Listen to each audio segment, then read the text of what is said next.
Welcome to Agoracom's Small Cap Breaking News, your daily go-to source for the best small cap headlines for over 65 million investors since 2007. Today, we're tearing into a stack of fresh news releases from the small cap world, not just reporting the headlines, but truly unpacking the critical financial and drilling results that are set to move markets. Think of this as your essential briefing, cutting through the noise to get straight to what really matters for you, the astute investor, giving you that aha moment before anyone else. That's right. We're going beyond the surface level reports, diving into the tangible numbers, the significant intercepts, and those strategic pivots that truly tell the story of these companies. What's fascinating here is how these immediate updates, when you know how to read them, can signal major shifts or unlock hidden opportunities. We're here to help you connect those dots. Okay, let's unpack this with our first story today, a significant announcement from the battery space. The headline hitting our desk, HPQ Silicon maps a path to 40 million high-performance cylindrical battery cells a year. We're talking about HPQ Silicon Inc., trading on the TSX Venture Exchange under the symbol HPQ and on OTCQB as HPQF. What's immediately compelling here for investors isn't just a future promise, but the immediate capability. HPQ can already support production of up to 1.5 million HPQ and Novasium-branded 18650 lithium-ion battery cells annually. And just to put that in perspective, the 18650 is a very widely adopted, robust cylindrical cell format, powering everything from EVs to electronics, so it signals immediate commercial relevance. But like you said, that's just the start.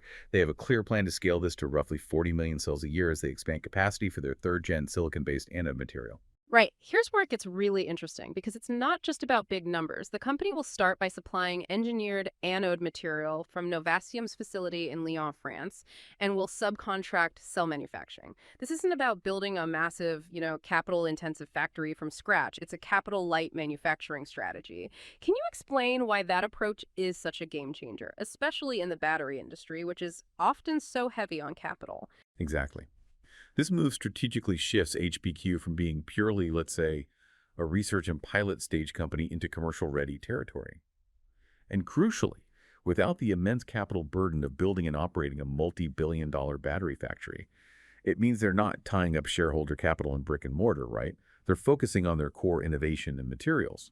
As CEO Bernard Tourion put it, our ability to produce sufficient material for over 1 million high-performance battery cells per year is a tangible demonstration of the commercial readiness of our third-generation technology. He also said, by leveraging existing large-scale battery production facilities, we can bring advanced cells to market without delay and at competitive cost, while continuing to scale our material output. Unquote. So this approach makes them agile, a technology and materials provider. The critical question for investors now is, how quickly can they secure financing for their dedicated 50-ton per year anode plant? That's the key, really, to hitting that 40 million cell target. It dictates the pace. That's the critical inflection point, isn't it? So what are the typical timelines, maybe challenges, for getting that kind of specialized financing in this sector? And what does it tell us about their confidence in hitting that big 40 million cell number? Because, capital light sounds great, but eventually you do need that dedicated capacity. Well, securing financing for specialized industrial plants, it can vary, of course. But HPQ's strategy of de-risking the material production first, demonstrating commercial readiness, often makes them a more attractive proposition for investors than, say, a pure R&D play. Their confidence seems built on the proof of concept. The financing is for scaling what they've already proven works. So for you, the astute investor, this means watching for updates on funding for that dedicated anode plant. And equally important, the pace of customer qualifications.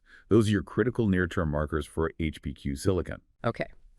Shifting gears now from future energy innovation, let's look at some foundational resources, gold specifically. Starting with a significant development in British Columbia's famed Golden Triangle.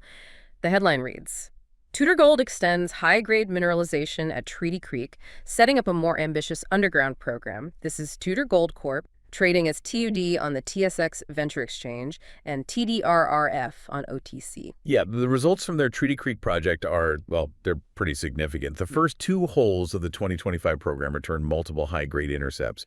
You're looking at 2.57 grams per ton gold equivalent over 54.00 meters. Yeah. And also a broad 1.29 grams per ton gold equivalent over 204.0 meters.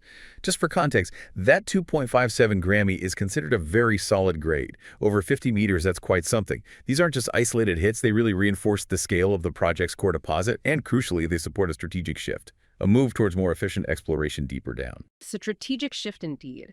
They're moving toward more efficient underground drilling, trying to fill in the gaps between those known high-grade zones like 300 North and SC1. So instead of drilling expensively from way up top, they're getting closer to the action, right? What's the main advantage there? Is it purely about drilling faster and cheaper, or is there maybe a geological edge too? It's actually both. It significantly cuts the cost per meter drilled, and it allows for much finer targeting of those structural corridors. More precision. Ken Conkin, the president and CEO, he highlighted this. He noted, the discovery of another high-grade hydrothermal breccia stockwork system between the previously identified corridors demonstrates the potential for the continuity for high-grade gold at depth at Trinity Creek. He added, with our underground development permit filed, we plan to fill in the gaps between 300 North and the SC1 zone with more efficient and cost-effective underground drilling. For our listeners, that hydrothermal breccia stockwork system, it basically describes a dense network of tiny gold-bearing veins, like a sponge concentrating the gold. Finding this type of system suggests pretty pervasive, widespread, high-grade stuff, not just little pockets. So if we connect this to the bigger picture, this isn't just, incremental growth. This could suggest a potential re-rating for the whole project. Implies the current model might be significantly understating the true long-term resource potential. Right, so these high-grade corridors can be far more expensive than they may be thought before. That could dramatically impact future valuation. For you, the investor, the next checkpoint seemed clear then. Look for confirmation of that continuity through the underground drilling and any updates to the geological model itself. That will truly define the future scale, the potential of this asset. Okay, sticking with the Golden Triangle, another major update, this time from Goliath Resources Limited. Here's the headline that grabbed our attention. Goliath Resources extends high-grade footprint at Sherbet as 9 rigs keep 2025 program on pace. You can find them on the TSX Venture Exchange as GOT and on OTCQB as GOTRF. Goliath reported a new set of, frankly, outstanding high-grade drill results from their Sherbet discovery. One hole, GD25-328, returned an impressive 18.58 grams per ton, gold over 5.0 meters. And that included even higher grade sections, like 23.22 grams over 4.0 meters and 30.95 grams over 3.0 meters. Really strong numbers, but what's truly remarkable here is the consistency. Get this. They've had a 100% success rate in hitting substantial quartz sulfide mineralization across all holes drilled to date, and visible gold to the naked eye in 90% of 2025 holes. That kind of consistency in exploration, it's exceptionally rare, almost like, hitting a jackpot every time, geologically speaking. Speaks volumes about their targeting. A 100% success rate. Visible gold in 90% of holes. That's incredible predictability, especially for this stage of exploration. And they're not slowing down either, with 9 drill rigs turning. They're on pace to complete their massive up to 60,000 meter 2025 campaign by late September. They've already delivered 9 holes above that 200 grams a meter threshold since 2021. That shows both width and grade across the system. It looks like a very systematic approach to defining something significant. Indeed. Roger Rosmus, the founder and CEO, stated, we continue to deliver high-grade gold results over mineable widths that increase confidence in Sherbet's predictable continuity. So this combination, high-grade, that continuity, and a massive drill program, it's designed to propel this discovery towards district-scale relevance. They're leveraging the fact that high-grade gold is now confirmed in 3 distinct rock packages, which is structurally important. And this is where it gets really compelling. What will the full gold equivalent values be once assays for silver, copper, lead, and zinc come back? Those other metals often provide a significant uplift to the gold-only results we see first. That's a great point. Those additional metals could seriously boost the overall economic picture. And you mentioned Goldilocks zones before in relation to Goliath for our listeners. Could you quickly remind us what those are in this context? Absolutely. So in geology, Goldilocks zones are basically those geological sweet spots where conditions were just right pressure, chemistry, temperature for the richest concentrations of metals to form. Not too hot, not too cold, just right for gold deposition. So for you, the investor, key markers here are the steady release of those pending multi-element assays, and also further updates on the geometry of these Goldilocks zones, especially where these vertical structures intersect the flatter veins. That seems to be where the best enrichment is happening. Okay, let's pivot continents now. We're heading to southern Brazil for news from Lavras Gold Core. The headline is clear. Lavras Gold confirms a larger connected gold system in southern Brazil, with long, high-grade intercepts. You can track them on the TSX Venture Exchange as LGC and on OTCQX as LGCFF. Yeah, this is a really significant structural update with the project, actually. The headline hole, 25BT062, delivered an impressive 228.0 meters grading 1.1 grams per ton gold, starting from 115 meters down. And that included a richer zone of 62.0 meters at 3.2 grams per ton. Now, this drill result specifically ties two key targets together, the Butiá gold deposit and the adjacent Fazenda do Poço discovery. It confirms they form one connected, contiguous mineralized system. For future mine planning, that is huge. That connection is absolutely huge because a single connected system often means simpler development, larger scale potential. It just translates to better project economics, right? They also reported broad mineralization right from surface. Hole 25, BT057 cut 113.0 meters at 0.8 gram gold from surface. So it's not just about those high-grade intercepts deep down, but also the near-surface potential. And they've got an environmental and social impact study underway now that really indicates the project is maturing beyond just pure exploration, wouldn't you say? Precisely. That move into an environmental and social impact study, that's a key de-risking milestone. It signals real confidence in the project's viability. Michael DeRose, the president and CEO, he remarked, "We are very pleased with the structural, geological, and geochemical information that we have observed."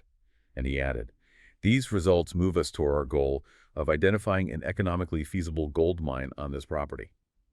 Go. So if we connect this to the bigger picture, proving that single mineralized corridor, it can drastically improve capital efficiency, simplify permitting later on. What's fascinating here is the sheer scale. The system looks bigger than the area drilled so far, and this clear move from exploration towards early development stages. They're doing detailed metallurgy testing now, too. It's a comprehensive approach. That progression is exactly what astute investors look for, okay? So the critical takeaway for your portfolio here is watching for the ongoing 25,000-meter drill campaign results. Keep an eye on those. Plus, the outcomes of the SGS metallurgy work and milestones from their environmental study. These are the steps that de-risk the project and really define its path towards production. All right, finally, let's swing back to British Columbia for one more exciting gold discovery. This news comes from Sun Summit Minerals. It states, Sun Summit strikes broad, high-grade gold near surface in British Columbia, opening a new growth front at JB. Look for SMN on the TSX Venture Exchange and SMREF on OTCQB. This is truly one of Sun Summit's most robust intercepts they've reported to date at their JD project. It's quite something. The very first hole of the 2025 campaign at the Creek Zone returned an impressive 78.0 meters, grading 3.72 grams per ton gold. And get this, starting from just 30 meters downhole, very near surface. That included a core of 19.1 meters at 7.50 grams per ton. And within that, they hit multiple very high-grade veins. We're talking 31.84, 54.40, 67.80, even 98.80 grams per ton gold over narrower widths, sub-meter to 1 meter. Several of those carried visible gold, too. That's a spectacular intercept by any measure. Wow, exceptional grade and starting practically right at the surface. That's key. What makes this result particularly exciting as I read it is that it comes from an area they hadn't previously drilled, and they interpret it as a new parallel trend of mineralization, so a potential second high-confidence corridor. How significant is finding a new parallel trend like this in terms of the overall project scale potential? Well, it's tremendously significant. As Neil Murata, the CEO, highlighted, the first hole of this year's program is the best hole drilled to date at the Creek Zone. He emphasized that significant mineralization begins right near surface at 30 meters downhole and is, quote, punctuated with multiple high-grade zones. Go. Now, if we connect this to the bigger picture, near surface, high-grade continuity, that can dramatically lower potential mining costs. It really enhances early project economics, especially in an epithermal environment like the Tudor district where JD is located. The discovery of a new parallel zone suggests potentially much greater scale than they previously modeled. Could almost double the known mineralization footprint in this area. So the key question now becomes, how quickly can they confirm the length and thickness of this new zone? And how much does it truly expand the resource potential? That's the ultimate prize in exploration, finding something new like that. So where smart money will be watching, it's the step-out drilling results along this new trend, and also the assays that are still pending from 10 additional completed holes. These could be major catalysts for Sun Summit Minerals, potentially indicating a much larger and therefore more valuable deposit. And that wraps up today's rapid-fire deep dive into the small-cap breaking news. We've seen quite a range, everything from battery tech scaling up with a smart capital-light strategy to significant gold discoveries revealing not just near high-grade zones but connected systems and even entirely new mineralized corridors. Each story offers a unique glimpse into the potential for growth and value creation in the small-cap market. These companies are actively de-risking their projects. Indeed. From HPQ Silicon's innovative path to 40 million battery cells, to Tudor Gold and Goliath Resources expanding that pervasive high-grade gold in the Golden Triangle, Yeah. and Lavros Gold confirming a massive connected system down in Brazil, plus Sun Summit hitting what looks like a game-changing near-surface discovery. These aren't just headlines, right? They are milestones. They speak to commercial readiness, improved project economics, the potential for district-scale opportunities. This raises an important question for you, the astute investor. How do these individual nuggets of breaking news, when you piece them together, how do they start to paint a broader picture, a picture of where the next big opportunities might emerge? And maybe more importantly, which companies are truly differentiating themselves, not just with high grades, but with strategic execution? Think about it. How might the strategic pivots, like HPQ's capital light model or the significant geological discoveries we discussed today, how might they influence your own research? Maybe that proven continuity of gold in the Golden Triangle excites you, or maybe it's the near-surface potential Sun Summit just hit. Keep digging, stay informed, and we'll be here to help you make sense of it all.